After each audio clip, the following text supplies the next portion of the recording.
தவறுகள் எல்லோருடைய வாழ்க்கையிலும் ஏதோ ஒரு காரணத்திற்காக ஏதோ ஒரு சூழ்நிலையில் தவறு செய்யாதவர்களே இருக்க முடியாது. அந்த தவறுகள் மிகச் சிறியதாகவும் இருக்கும், மிக பெரியதாகவும் இருக்கும். இது இக்காலத்தில் மட்டுமல்ல, அரசர் காலத்திலும் நடந்துள்ளது. இராமாயணத்திலும் சரி, மகாபாரதத்திலும் சரி, மனிதர்கள் தவறு செய்துள்ளார்கள். சிந்தித்து பார்த்தால் அது தவறு என்பது தெரியும்.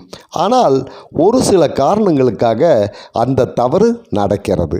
தன்னுடைய சுயநலத்திற்காகவோ அல்லது பொறாமையினாலேயோ சில தவறுகள் நடக்கிறது. ராவணன் செய்வது தவறு என்பது அவனுக்கு மட்டுமல்ல, கூட இருந்தவர்கள் அனைவருக்கும் தெரியும் அவன் செய்தது தவறு என்பது. சாகும்போதே அவருக்கு தெரிகிறது. மகாபாரதத்தில் துரியோதனனின் மனநிலையை சிறு வயது முதலே தன்னுடைய மாமா சகுனி ராஜாவாக வேண்டும் என்ற ஆசையை மனதில் விதைக்கிறார். அதுவே வளர வளர அந்த விதையும் வளர்ந்து மரமாக தோன்றுகிறது. அந்த அரியாசனம் கிடைக்காத நேரத்தில் அதை தடுப்பவர்கள் மீது அவனுக்கு கோபம் வருகிறது, ஆத்திரம் வருகிறது. அதனாலேயே அவன் மனம் தவறு செய்ய தூண்டுகிறது. அது உறவினர்கள் என்றும் பார்ப்பதில்லை, நண்பர்கள் என்றும் பார்ப்பதில்லை. எல்லோருடைய மனித மனங்களும் அப்படித்தான். தவறு செய்யும்போது அது தவறு என்பது தெரியும். அந்த தவறை எதற்காக செய்கிறோம் என்பதைத்தான் மனம் நினைக்குமோ தவிர அது பாவம், அதனால் தண்டனை கிடைக்குமா, அதனால் பாதிக்கப்பட்டவர்கள் மனம் என்ன நினைக்கும், இதனால் அவர்கள் நமக்கு சாபம் கொடுப்பார்களே என்பதை பற்றி எல்லாம் நினைப்பதில்லை. அதன் மூல காரணத்தை பற்றித்தான் மனம் நினைத்து கொண்டிருக்கும். இதனால் ஏற்படும் பின் விளைவுகளை பற்றியும் பாதிக்கப்பட்டவர்களின் கொஞ்சம் நினைத்து பார்த்தால் தவறு செய்ய தோன்றாது.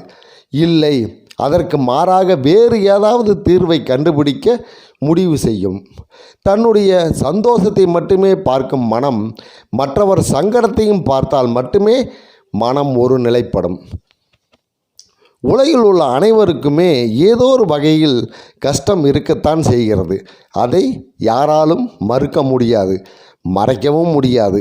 உடலில் ஏதாவது பிரச்சனை, மனப்பிரச்சனை, பணப்பிரச்சனை, திருமண பிரச்சனை, மனைவி பிரச்சனை, பிள்ளைகள் பிரச்சனை, வேலை பிரச்சனை, தொழில் பிரச்சனை, இப்படி சொல்லிக்கொண்டே போகலாம். சிலருக்கு பிரச்சனை தீரும், சிலருக்கு தீராது. பிரச்சனை தீரவில்லை என்றால் அதையே நினைத்து நினைத்து மனக்குழப்பம் ஏற்படுகிறது. மற்றவர் பிரச்சனையை கேட்டால் நம் பிரச்சனை சாதாரணமாக தெரியும். ஒரு கிராமத்தில் உள்ள அனைவருக்குமே கஷ்டம் இருக்கத்தானே செய்யும். கஷ்டம் இல்லாதவர்கள் உலகத்தில் யாரும் இல்லை. அதனால் எந்த சாமியையும் கும்பிடக்கூடாது. நம்மோட கஷ்டமெல்லாம் என்னைக்கு தீருகிறதோ அன்னைக்குத்தான் நாம் அனைவரும் சாமி கும்பிட வேண்டும் என்று ஊருக்குள் அனைவரும் ஒரு முடிவு எடுத்தார்கள். இதை பார்த்த கடவுள், என்னடா இவனுங்க, என்னைக்கு இவங்க கஷ்டம் தீரப்போகிறது, எல்லோரும் கொஞ்சமாவா கஷ்டத்தை வச்சுருக்கானுங்க. அதனால் கடவுள் ஒரு முடிவு எடுத்தார். ஊர் பஞ்சாயத்து தலைவர் கனவுல போய், உங்கள் கஷ்டத்தை எல்லாம் பேப்பரில் எழுதி என்னோடய கோவிலில் கொண்டு வந்து வையுங்க, உங்கள் கஷ்டத்துக்கு தகுந்த மாதிரி நான் தீர்வு சொல்கிறேன் அப்படின்னு அவர் கனவுல சொல்லவும், அடுத்த நாளே தண்டோரா போட்டு அவரவர் கஷ்டத்தை பேப்பரில் எழுதி அடுத்த நாள் காலையில் கொண்டு வந்து வைக்க சொல்கிறாரு தலைவர். ஊரில் இருக்கிறவங்க எல்லோரும் தன்னோட கஷ்டத்தை எல்லாம் எழுதி அடுத்த நாள் கோவிலுக்கு கொண்டு வர ஆரம்பித்தாங்க. பஞ்சாயத்து தலைவர் முன்னிலையில் ஒவ்வொருத்தரும் தான் எழுதிய கஷ்டத்தை கொண்டு வர ஆரம்பித்தாங்க. ஒவ்வொருத்தரும் கொண்டு வந்த பேப்பரை பார்த்தா லோடு கணக்கில் ஆகிடுச்சுங்க. அந்த அளவு கஷ்டத்தை எழுதி கொண்டு வந்துட்டாங்க. அதை பார்த்த தலைவருக்கு தலையே சுற்ற ஆரம்பிச்சிடுச்சு. அப்போ தான் தலைவர் ஒரு முடிவு எடுத்தார். எல்லோரையும் கூப்பிட்டார். கடவுள் என்னோட கனவுல வந்து சொன்னதால் உங்களுக்கு இந்த தகவலை கொடுத்தேன். நீங்கள் கொண்டு வந்திருக்க லிஸ்ட்டை பார்த்தா கடவுளால் கூட சரி பண்ண முடியாது போல இருக்குது. கஷ்டம் என்பது நம்மளால் ஏற்படுத்தியது. அது எப்படி வந்ததோ அதே மாதிரி ஏதோ ஒரு சூழ்நிலையில் சரியாயிடும்.